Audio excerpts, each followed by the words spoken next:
Okay, so I'm going to take a little break from Talmud Devorah. I want to talk a little bit about Tu B'Shvat. I know that because the center is thoroughly Litvish, you don't have a Tu B'Shvat Seder. I realize that's not a thing for Litvish people. Mechina is still a little more Hasidish, so they do it.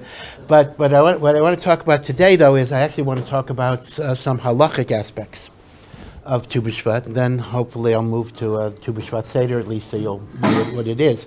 Now, the truth of the matter is that even though one might say, what gives me the right to change topics, but the truth of the matter is the whole inyan of a Tu B'Shvat Seder is taka from the Mekubalim. In fact, Ramak may have been one of the first people who did it, so it is me'inyan li'inyan, the oso inyan. It is still connected. But the idea that there's something special about the 15th of Shvat is already mentioned in the Mishnah, although in a very more or less obscure context.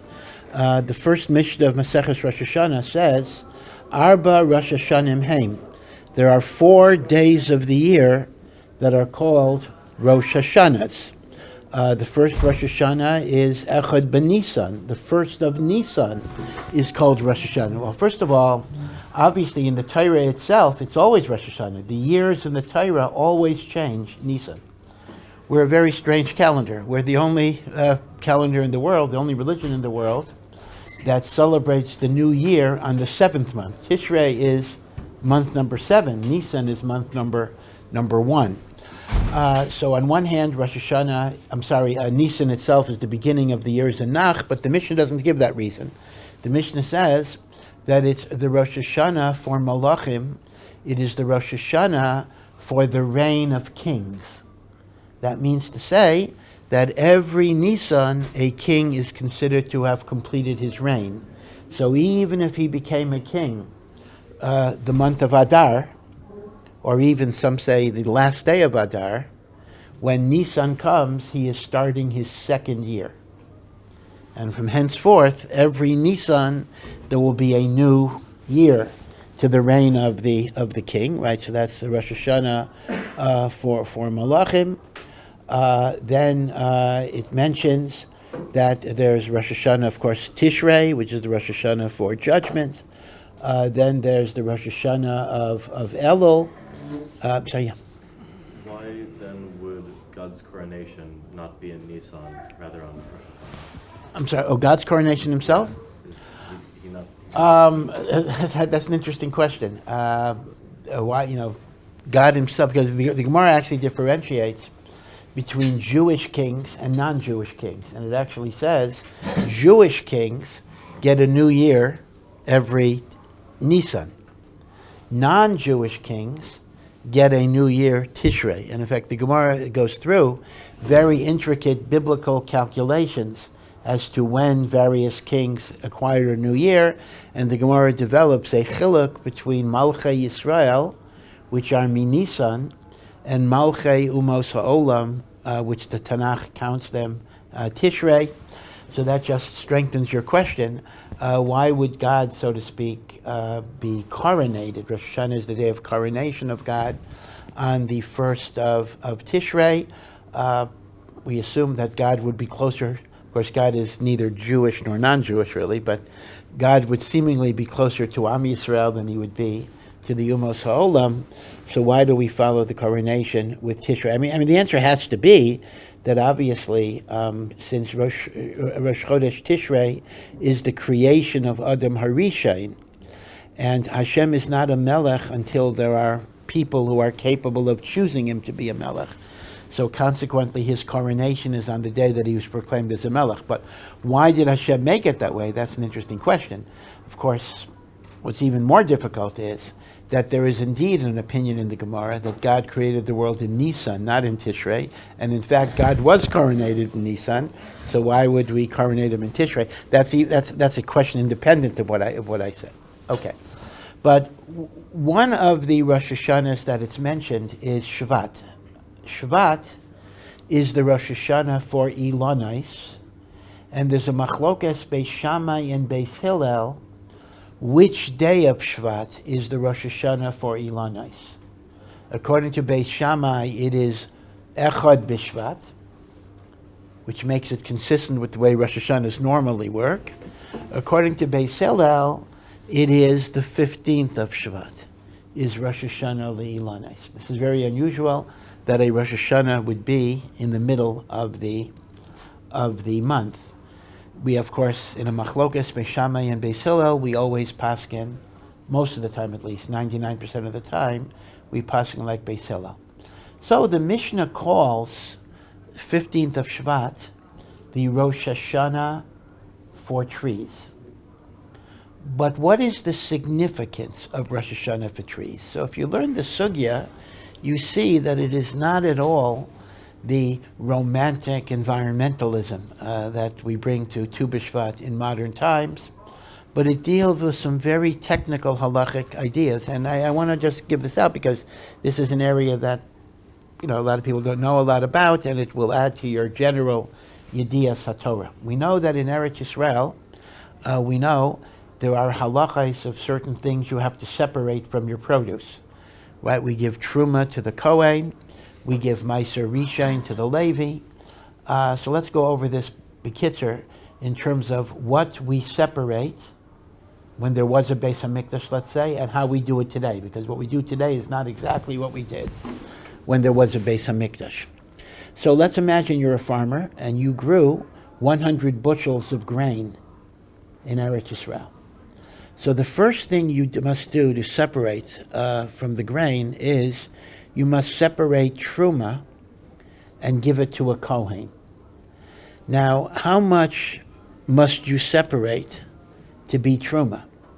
So interestingly enough, the Oraisa, Trumah does not have a shiur. You can give as little as you want. You can give 1 grain, and that would be enough to take off the Yisr of Tevel. Tevel is the prohibition of eating grain or fruit or vegetables until you have separated the tithes or the trumos.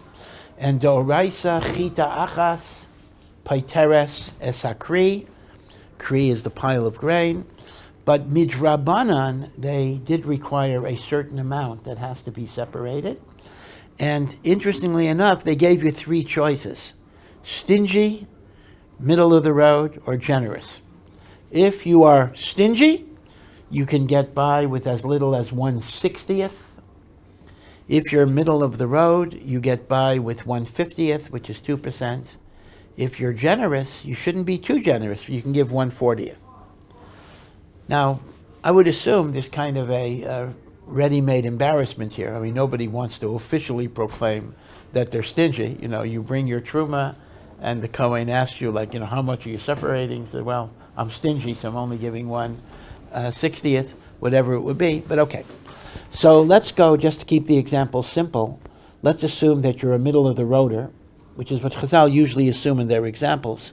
So out of your 100 bushels of grain, you have given 2 bushels to the Kohen. Now, which Kohen gets it?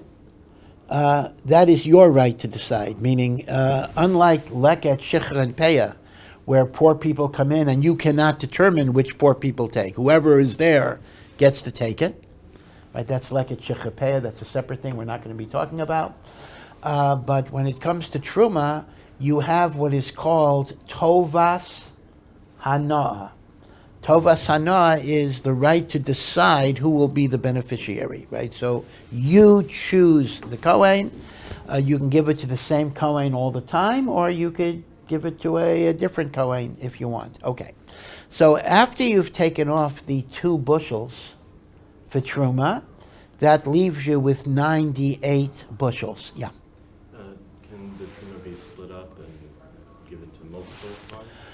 L'chare it could. Yeah. In fact, you could take the 2% and give it to 100 Kohanim. Yeah, that's correct. Okay. Again, I'll talk about what we do today in a few minutes. Okay. After you've taken off the 2 bushels, you now have 98 bushels. So you take 10%, not of the 100, 10% of the 98 bushels. So that's 9.8 bushels. And you give that to a Levi, and that is called the first Maaser, the first 10%, because there'll be a second 10% you're going to take.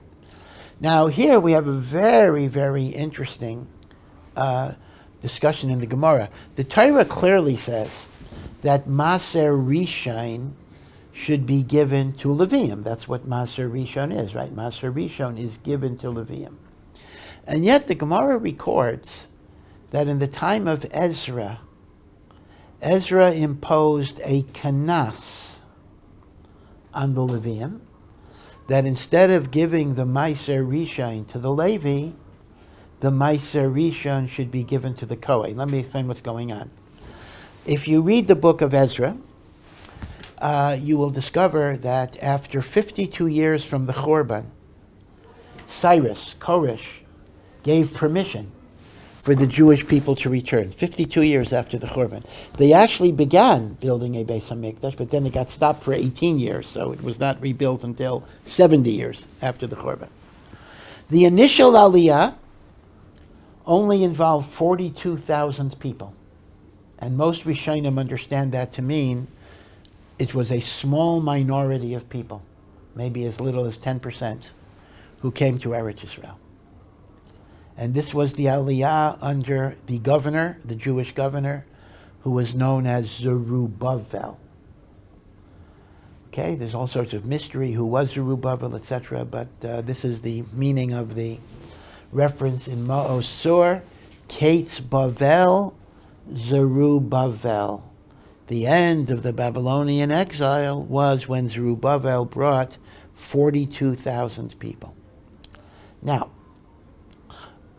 more than 20 years later, there was a second wave of Aliyah, much, much smaller, only around 4,000.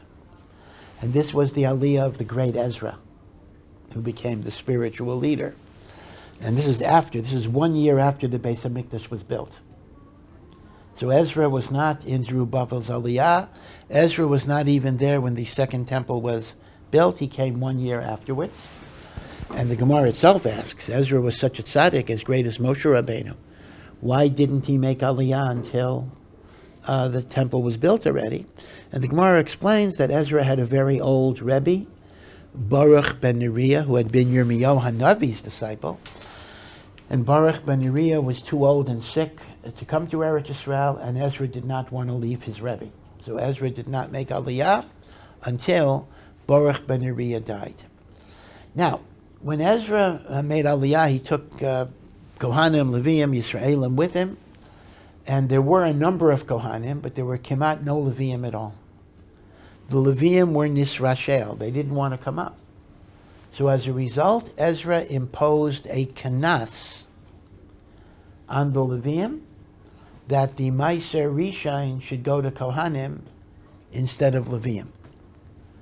Now, there are two machloksim about Ezra's kanas. First of all, let me point out, the Oraisa is perfectly okay, by the way, because the Oraisa, every Kohen is a Levi. So Ezra did not violate any Torah law, but Ezra did change the way things were normally done. Now, there's a machlokas, what is Ezra's kanas? This is a machlokas Rishonim. Did Ezra say you must give it to a Kohen and you cannot give it to a Levi? Meaning only Kohanim get it? Or did Ezra simply say you can also give it to Kohanim? Meaning, was the kanas Kohen instead of Levi, or was it Kohen in addition to Levi? There's also a machlokas. Was Ezra's kanas a temporary kanas, just for his generation, or would it even apply today? Right, so you have two different machlokim about. So a simple statement that Maaser Rishon should be given to a Levi, the meaning of that statement would depend on what Ezra's kanas was and whether Ezra's kanas was temporary or permanent. But okay. But let's assume that you can give it to a Levi or give it to a Kohen, but whatever it is, that's 9.8, right? So 2 bushels you gave to the Kohen, that is Trumah.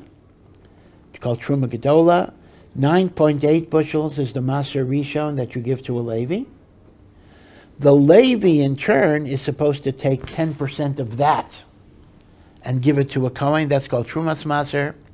And it's interesting that even if you gave your Maaser Rishon to a Kohen, based on the Takana of Ezra, the Kohen would still have to separate 10% of that to be Trumas Maaser, although he could then give it to himself.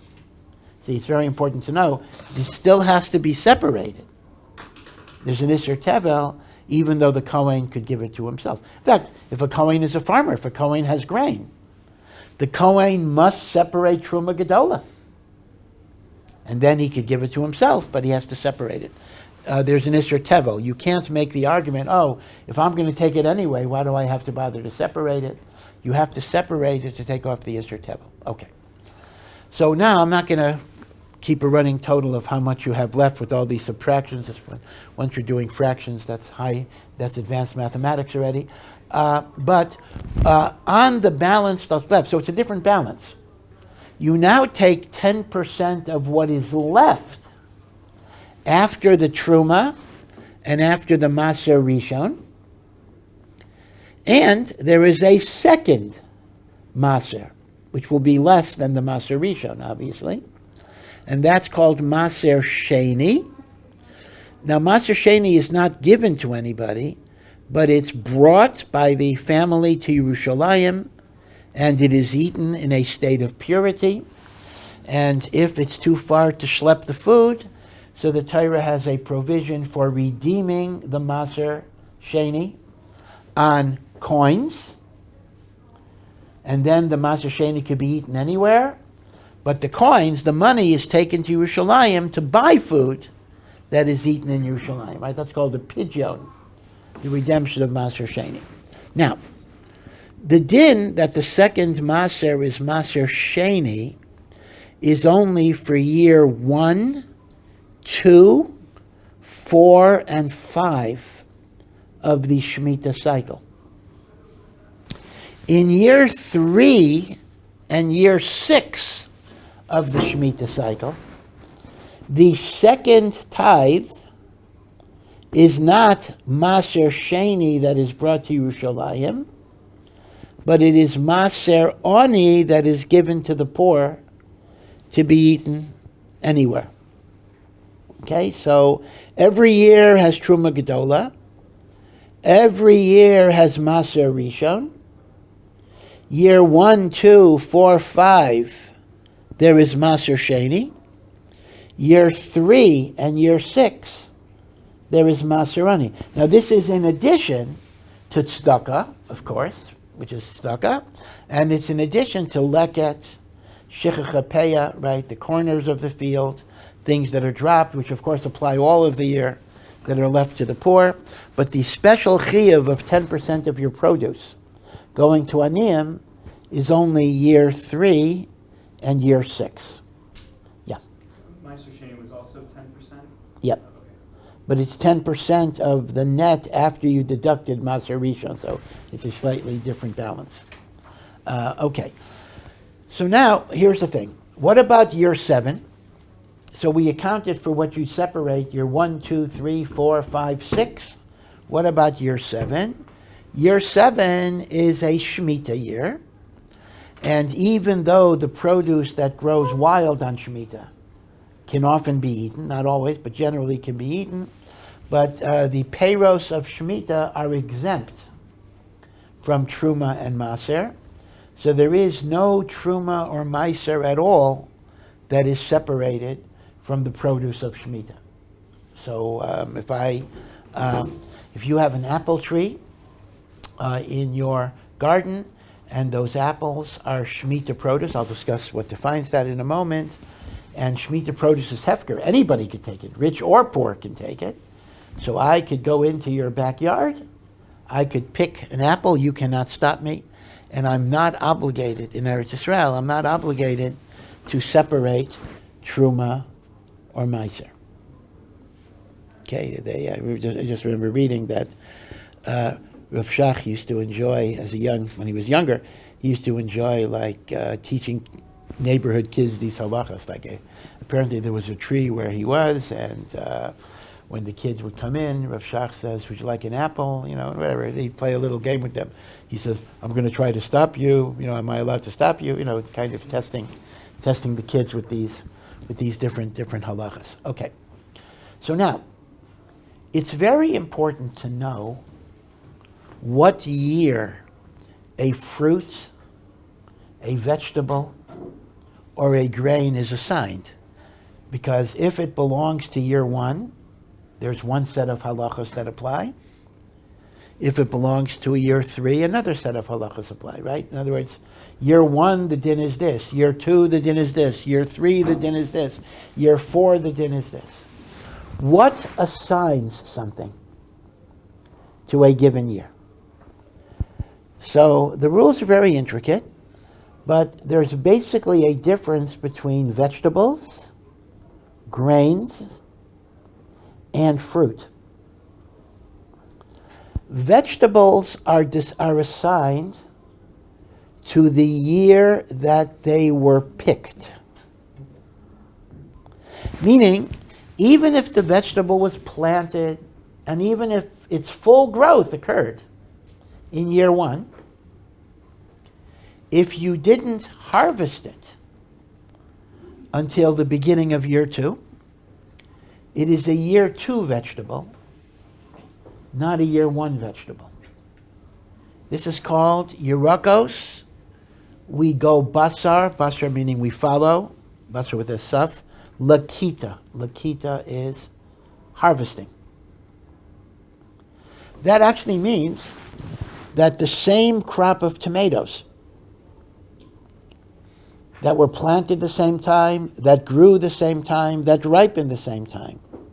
But if some were harvested in year one and some were harvested in year two, they will belong to different years. Now you may ask me a question, well wait a second here.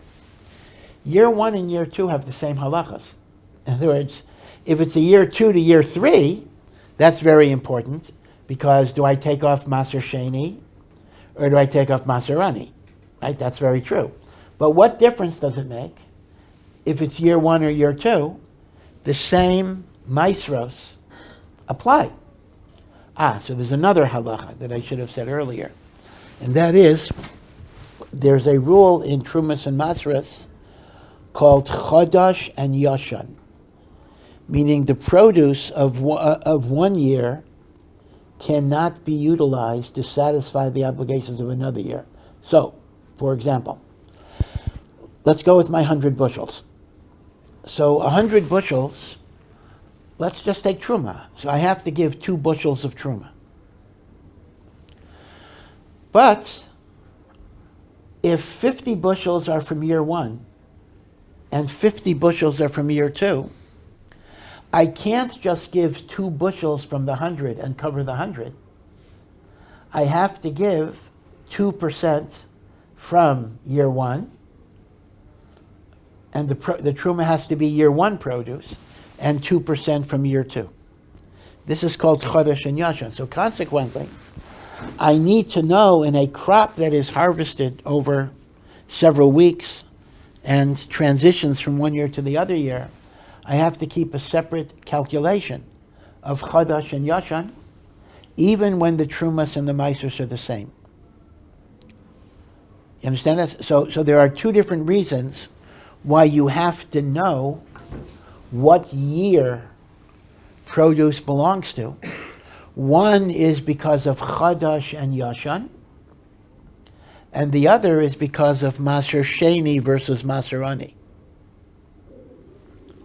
So first of all, let's talk about calendar dates. What is the date for grain and for vegetables? That would be the 1st of Tishrei. So any vegetable that is harvested before the 1st of Tishrei belongs to the old year. Anything, of course, hopefully you're not going to harvest on the 1st of Tishrei, that happens to be Rosh Hashanah, but anything harvested after the 1st of Tishrei belongs to the new year. Vegetables, we go basar lakita. Lakita. And the demarcation date is Rosh Hashanah. What about grain? Now grain too, the demarcation date is Tishrei, Echad b'Tishrei. But the event that must occur before or after Tishrei to establish what year it belongs to is not when you harvested the grain, but it's when the grain reached a third of its full maturity. Because that b'di'evet is when it's considered edible by animals and the like. This is called hava'at shalish. So that would mean, once again, if the grain brought a third, you'd have to have an expert to determine this, of its growth prior to Rosh Hashanah, it belongs to the old year. If no matter the fact that 2/3 may have happened in the new year and it was even harvested in the new year, makes no difference. It belongs to the old year. Masha'en kain, if it reached a third of its growth after Rosh Hashanah, it belongs to the new year. Now this is true both for Chadash and Yashan calculation, and in terms of Maaser Sheni, Maaser Ani calculation. So you do understand that a single crop fundamentally might be governed by two different Trumahs and Maaseros rules based on Hava'at Shalish, or for vegetables, based on Lakita. Okay? And the two consequences are Chodesh Yashan versus, as well as the Maaser Sheni or Maaser Ani, when you're going from 2 to 3, or when you're going from 5 to 6. Okay, now when we come to trees deviate from the pattern in two very distinct ways. First of all, the date for determining what year a tree belongs to is the 15th of Shvat, meaning the rule that 15th of Shvat, according to Beis Hillel, is Rosh Hashanah Le'ilanos, means exactly this. The same Trumah and Maaser demarcation function that Echad B'Tishrei serves for vegetables and grain, Chamisha Asar B'Shvat serves for trees. Okay? But there's something else. The event, the botanical stage, which has to be before the 15th of Shvat, is not when is the apple harvested, or when did it reach a third of its growth, whatever that would mean, but it is something that is called chanata. When did chanata take place? Now, what is the word chanata? Chanata means the producing of a bud. So if any of you are horticulturalists, or if any of you are into gardening, basically most fruit trees produce flowers, and at some point the flower falls off and there's a little bud, and from that bud will grow the fruit. Now, the budding is the very beginning of the fruit growing, right? It may take a few months to have a fruit, but a fruit is assigned to the year in which there is chanata. So that means any tree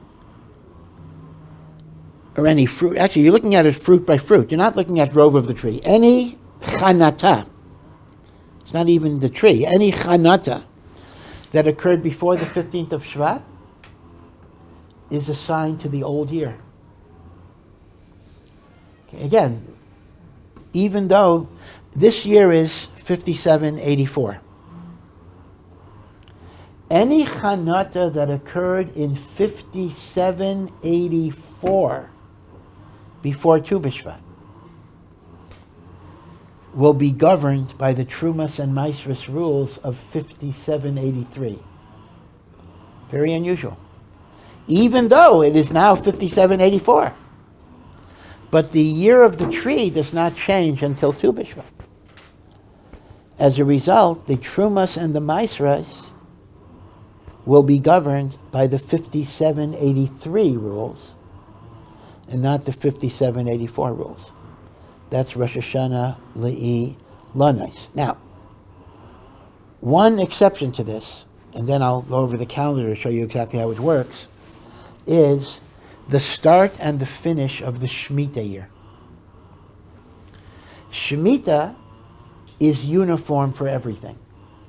Shmita starts on the 1st of Tishrei, and Shmita ends on the 29th of Elul. And this is true for trees, and it's true for grain, and it's true for vegetables. The 15th of Shvat is not a relevant date for Shmita purposes. So now, based on this, let's go over the calendar for trees in terms of Trumas and Maaseres over the 6 years. Any tree, I'm going to start with Shmita, because Shmita is a little confusing, because you'll see that based on the fact that Shmita does not follow the 15th of Shvat, the years of trees are sometimes longer than 12 months and sometimes shorter than 12 months, because you got the Shmita in the middle. Any tree whose fruit budded in the Shmita year is Lagamri Pater from Trumas and Maaseres. And it makes no difference if it budded before Tu B'Shvat or it budded after Tu B'Shvat. If it budded during the Shmita year, no matter when it grew and was harvested, it is exempt from Trumas and Maaseres. Okay, so pre-Tu B'Shvat, post-Tu B'Shvat makes no difference, because Shmita is Shmita. Now, what does that mean, though, for year one? Right, year one, which is normally what? It's a Maaser Rishon and a Maaser Sheni year. So here, too, you don't say, in other words, normally we would have said, see, we can't apply, in year one, we can't apply our normal rule. Our normal rule is, if it budded before Tu B'Shvat, it belongs to the old year. So that might have led you to think, oh, if a tree buds between Tishrei and Tu B'Shvat after Shmita, it belongs to Shmita? No, no, no. At this point, since Shmita ends the 29th of Elul, so therefore a tree that buds after Shmita is a year one fruit, and you take off Maaser Rishon. Now, that actually means that year one is 18 months, because what happens is this. Year one for a fruit after Shmita is from Rosh Hashanah. Let's assume, I'll make up, I don't have all the Shmita years in my head. Let's assume, which of course was not the case, that 5783 was a Shmita year. I know it wasn't, okay? So we're now 5784. This is the year after Shmita. Again, I know it's not, but let's just use this as an example. Any budding that occurs from Rosh Hashanah 5784 to Tu B'Shvat of 5785 next year belongs to 5784. Okay? Which means the year one after Shmita is going to be a long year. It'll be a year and a half, almost a year and a half. You see? So therefore, if it buds Tishrei of 5784, and even if it buds in 5785 before Tu B'Shvat, it's a year one fruit.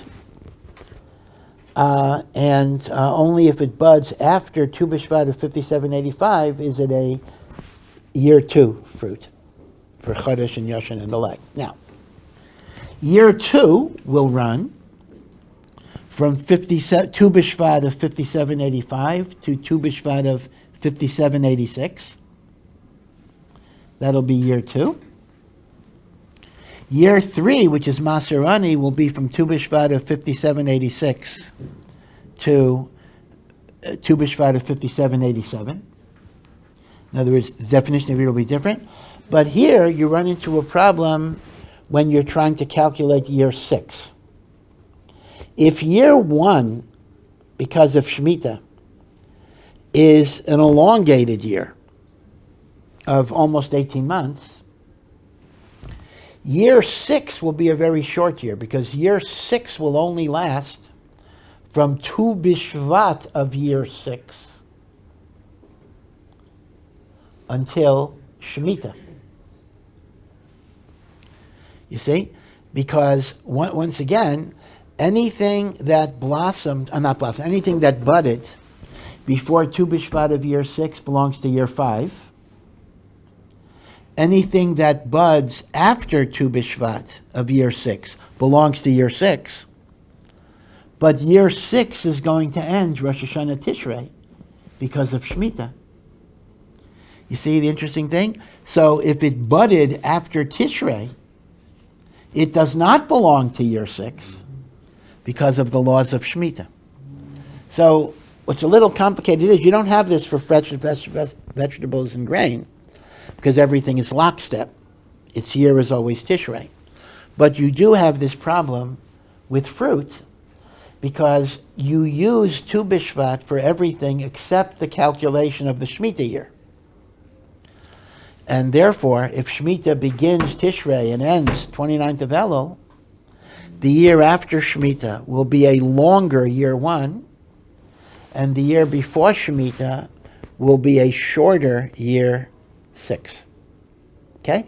So this kind of may take out, I will talk about the romance of Tu B'Shvat and some of the Kabbalistic ideas and the spiritual Ruchnius messages of Tu B'Shvat. But the Gemara itself looks at Tu B'Shvat in a surprisingly technical and pragmatic way, that it is the demarcation of Trumos and Maaseros years. And that is very important for 2 reasons, Chadash and Yashan, and Maaser Sheni and Maaser Ani. So for vegetables and grain, our demarcation point is Echad B'Tishrei. For fruit, it is Chamisha Asar Bishvat. Right, so that's one difference. And the second difference is that for grain, it's the event that has to occur before or after the demarcation point is Havas Shalish for grain. For vegetables, it is Lakita. And for Peiros or Ilan, it is Chanata, which is the appearance of a bud after the perach, after the flower falls off. And this is literally done on a fruit-by-fruit basis. This is not referring to the overall tree, rather each individual fruit. So you see, actually, this could be a quite intricate, complicated, the guy has to, pay attention to all sorts of things, mark it off, because that determines what year it belongs to. Now, one other question, which I'll say for tomorrow, just to fill it in, and that is, Bizman Hazeh, we do separate everything. We do separate Trumas and Maaseros, but by and large, we do not do Nesina. We don't give a Kohen Truma, we don't give a Levi or a Kohen Maaser Rishon, we don't eat Maaser Sheni today. I'll discuss more Biarichos why that's so, but it's more or less connected, not so much to the Beis HaMikdash per se, it is connected to the laws of Tuma, given the fact that all of us are Tameh, because we've been in contact with the dead and we don't have the Para Aduma to be Matarer us, then effectively there are restrictions on consuming all of these things in a state of Tuma. I'll talk more about Arichas why we don't do Nesina today, but it is a Davar Pashat that when Trumas and Maaseros are separated Bizman Hazeh, there is generally no Nesina, although Maaser Ani, the truth of the matter is, should actually be given even today, because Maaser Ani can be eaten in a state of Tuma, so there's no particular reason not to give that one. Okay, so this is one aspect of Tu B'Shvat. Now there's another halachic aspect of Tu B'Shvat, which is quite fascinating, and that is, it is connected to the computation of the years of Orla, which I'll get to tomorrow as well. Okay. Thank you for listening to this Ohr Somayach production.